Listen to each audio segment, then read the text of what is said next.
Hi again, Sam Conver, owner of the Bluegrass Martial Arts in Louisville, Kentucky. If you are in the Louisville area and interested in martial arts, please come see us. And specifically, if you're interested in martial arts from a Christian worldview, separated from all that Eastern philosophy and mysticism, then we're the right place for you. So come, you'll feel very comfortable here.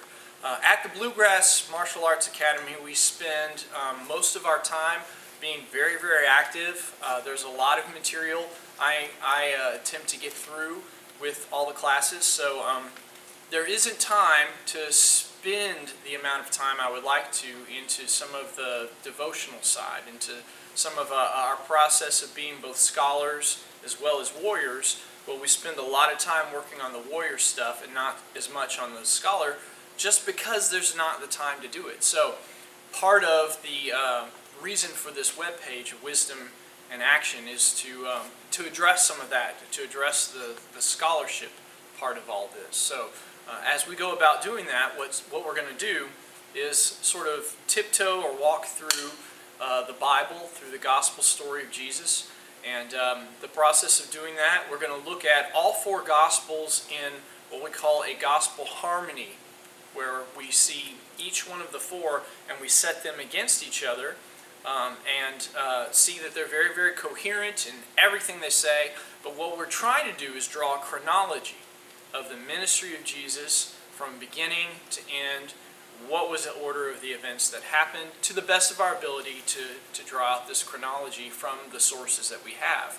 So what we're going to do, or where we're going to start with that, is we'll begin with the first of the four Gospels written was Mark, most likely, because what you find in Matthew, Luke, specifically, is a lot of information shared directly out of Mark, as if it was just copied straight out. And what it looks like as though the other Gospels are drawing on the information that was already present and adding then to what was already available. So, assuming Mark was the first one written, and I believe that's the case, we're going to begin there. So, Mark chapter 1, verse 1, right in the beginning, I think you find the best heading, the best title page for this study, this gospel harmony. And that title would be The Beginning of the Gospel of Jesus Christ, the Son of God. So, we're going to break that title down. We're going to break down as we go through this gospel story, looking at these different sections and the different events that take place, try and really draw out what was going on, what should we glean from that. And just right out of the beginning here, right out of the title, we have an identification of where the story starts, what the story is, and most importantly, who the story's about here. So the way this story starts, it just says the beginning. Every good story has a beginning. Most fictional stories, in the way they begin, there's a lot of thought taken as to how you're going to draw somebody into the story. It begins once upon a time, or it begins a long time ago in a galaxy far, far away, or it was the best of times, it was the worst of times.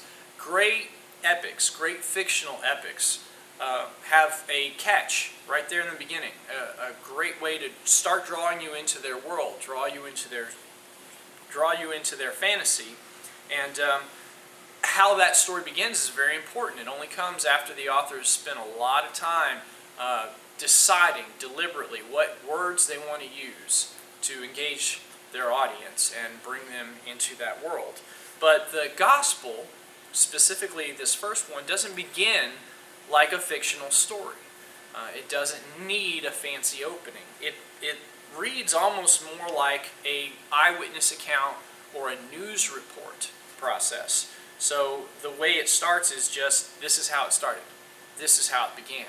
And then we get a testimony of what's going on. It reads like it's a broadcast of the facts, an early broadcast of the facts. And specifically, the testimony we're hearing would be the testimony of Peter. Now, we're reading Mark, but of the four Gospels, only two of them were actually written by disciples, Matthew and John.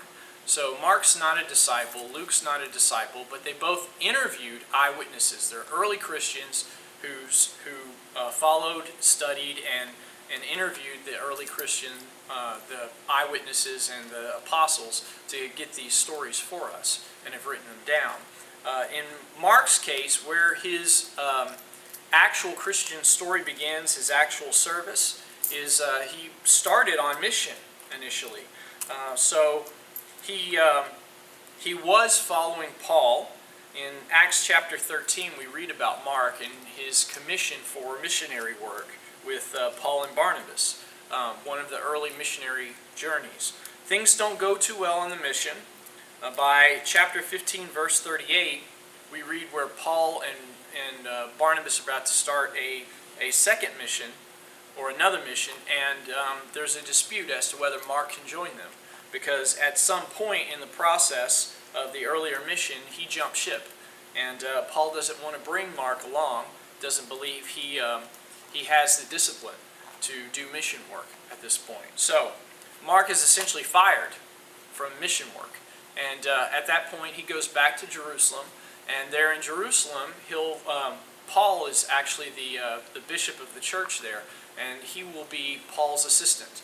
And in that sense, he will be the one to pen, for the first time, the gospel story as dictated by Paul. So what we're reading in Mark is the dictation of Paul's account here. So it's an early account, and it's very, very good with the chronology process as well. And so that's who Mark was. Mark was kind of the scribe, or the writer, as Paul does the dictation here. So that's the beginning. The beginning of the story. It opens like an eyewitness testimony here. It is good news. It is the gospel here. The word gospel, or good news, in Greek is euangelion. It comes from the prefixes eu, meaning good, and angelion means news. So you've got literally good news. We have an Old English version of this that they said God's spell, and that became gospel.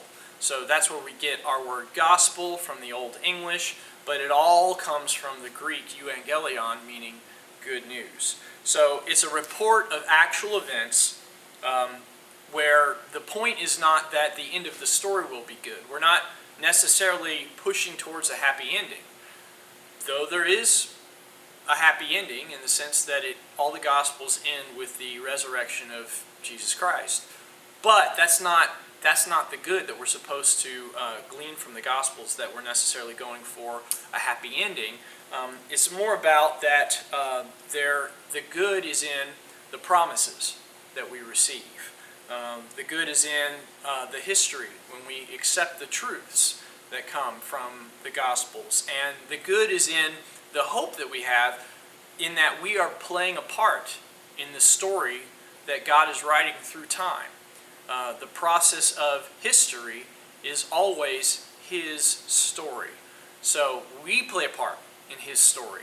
That's good news, that we are actual agents, and that God trusts His story with characters like us. And we read in a lot of the Bible, and particularly the Gospels, that a lot of those disciples were guys just as flawed as we are.